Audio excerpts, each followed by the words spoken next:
அண்மைய நாட்களில் நாட்டினை பாரியளவிலான ஒரு அனர்த்தத்துக்கு உள்ளாகி இருக்கின்றது இந்த டிக்வா புயல்.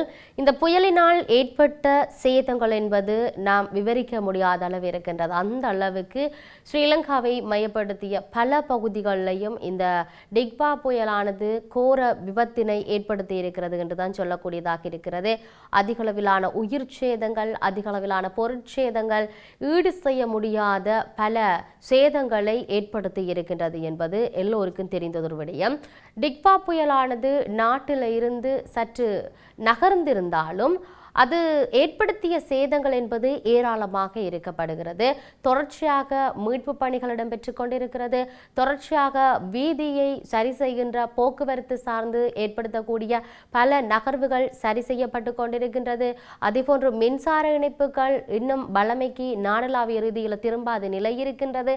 இவ்வாறு நிறைய நகர்வுகளை நாங்கள் பார்க்கின்றோம். உண்மையிலேயே சீரற்ற வானிலை காரணமாக இதுவரையான காலப்பகுதியில் 193 பேர் உயிரிழந்துள்ளதாக இன்றைய தினம் தெரிவிக்கப்பட்டிருக்கிறது.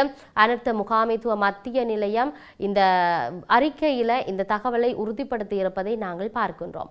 சீரற்ற வானிலை காரணமாக இதுவரை காலப்பகுதியில் 193 பேர் உயிரிழந்திருந்த நிலையில் அனர்த்தங்கள் சிக்கி 228 பேர் காணாமல் போயிருந்தார்கள். நாடு முழுவதும் ஏற்பட்டுள்ள வெள்ளம் மற்றும் மண்சரிவு உள்ளிட்ட அனர்த்தங்களினால் 2,66,144 குடும்பங்களைச் சேர்ந்த 9,68,304 பேர் பாதிக்கப்பட்டிருக்கிறார்கள். வீடுகளை இழந்து நெருக்கடியாகியுள்ள மக்களுக்காக நாடு முழுவதும் 1094 பாதுகாப்பு மத்திய நிலையங்கள் அமைக்கப்பட்டிருக்கின்றன. இவற்றில் 41,005 குடும்பங்களைச் சேர்ந்த 1,47,933 பேர் பாதுகாப்பான இடங்களில் தங்க வைக்கப்பட்டிருக்கிறார்கள்.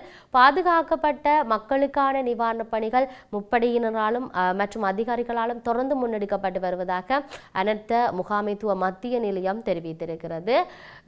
மழை நின்றுவிட்டாலும் நிலச்சரிவு ஏற்படும் அபாயம் அதிகமாக இருப்பதாக தேசிய கட்டிட ஆராய்ச்சி நிறுவனம் தெரிவித்துள்ளது. மலை